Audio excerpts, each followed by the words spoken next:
So Luffy's crew is finally entering the Grand Line. They managed to survive Reverse Mountain, and just as they're about to actually get into Grand Line itself, they encountered this ginormous whale. And when I mean ginormous, I mean this thing is about the size of a planet. And Luffy does not hesitate. He straight away just provokes this thing. Essentially, they crash into it and it breaks the front of the Going Merry. And Luffy's not happy because that's his special seat. So as soon as he sees the whale, he punches it straight in the eye. And I'm telling you, this thing is the size of Jupiter. So Luffy's either stupid or he's brave. I can't tell, but he clearly has no sort of like worry or fear of anything. But there's clearly a lot of mystery behind this whale. It has a bunch of scars on its head. It keeps bashing its head into the red line, trying to break it essentially. And there's an old man that's living inside of this whale, and he's got like an island there, and all the walls on the inside are painted. He's literally living inside of this whale. He claims to be a doctor, and he's constantly giving the whale sedative whenever it's like hitting its head against the red line, trying to break it.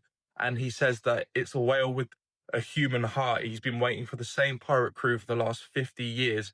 And it just makes me think, like, what in the world has this whale been through? What's up with all the scars on his head? You know, why does he need to break the red line? I think he must come from the West Blue, because that's where this guy says that all of these sort of whales come from. So somehow he's ended up here, and he's obviously trying to maybe get to the other side. I don't really know, but I feel like it's going to be very sad and very tragic, and it's going to make me upset. I could tell that much already. You know, this is our first preview to what the Grand Line could have in store for us. This ginormous whale that's the size of a mountain. So I can't imagine the sort of threats and like islands and people and all that sort of stuff and monsters that we could experience in the Grand Line. It's going to be like nothing we've seen before. If Mihawk and Arlong and this giant whale Laboon are anything to go by, the Grand Line is a completely different world to what we've seen so far in the East Blue. When Luffy's crew is eaten, and they end up inside of the whale, there, like I said, there's an old man living there on his own island, and he's quite intense to start with. It's quite funny. It keeps doing these cutaways when he's interacting with Luffy's crew. And there's a moment where Usopp says, "I'm going to use my cannons on you," and he says, "Don't do that or somebody will die." And they're like, "Who's that?"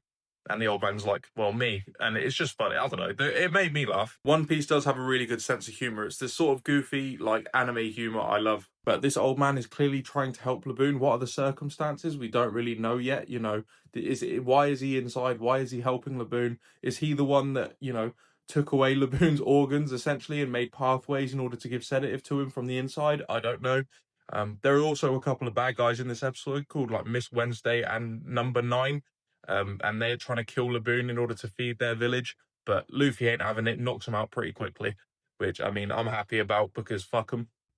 I mean, I understand in a way because I'm pretty sure Laboon could end world hunger, but you can't be hunting whales, do you know what I mean? Like, that's just fucked up. I think Luffy just goes off his gut instinct, you know, whatever he thinks right, he goes with. He doesn't question it, he just does it. You know, when he was asked why he did that, he just said he didn't like him. So, you know, he clearly has a good moral compass, even if he doesn't realize it sometimes. He just does what he thinks he wants to do, basically. But there's a lot of mystery surrounding Laboon and this old man right now. Like I said, I'm pretty sure their story is going to make me upset given the history of One Piece. And just based off of what I'm assuming has happened, how he's ended up on the other side of the red line and how he's been separated from his crew.